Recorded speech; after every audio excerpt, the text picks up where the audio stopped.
Hello mga kaibigan, ang video naman natin ngayon ay tungkol sa how to play Catching the Dragon's Tail. Pero bago yan, huwag kalimutang mag-subscribe and click ang notification bell para updated ka sa mga videos natin. Mechanics of the game. First, make 2 or more groups of 5 to 10 members each group. Second, form a line each group and decide who's gonna be the head and the tail. The head will lead and control the group. The tail will wear a handkerchief or hat that serves as a tail. To win the game, the head must get the tail's handkerchief or hat from the other group.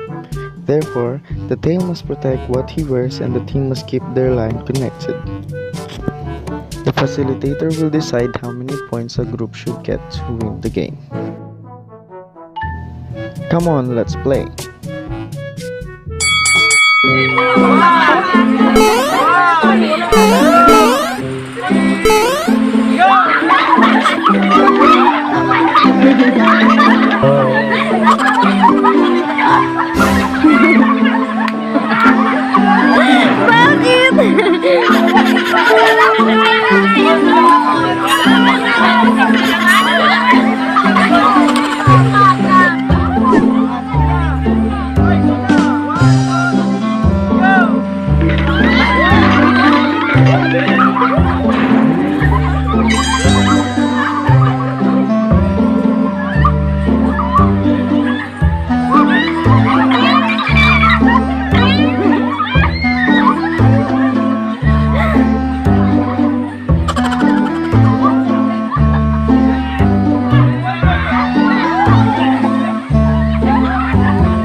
Thank you for watching guys. Please don't forget to like, share, and subscribe my channel and click the notification bell para updated ka sa mga susunod na nating videos.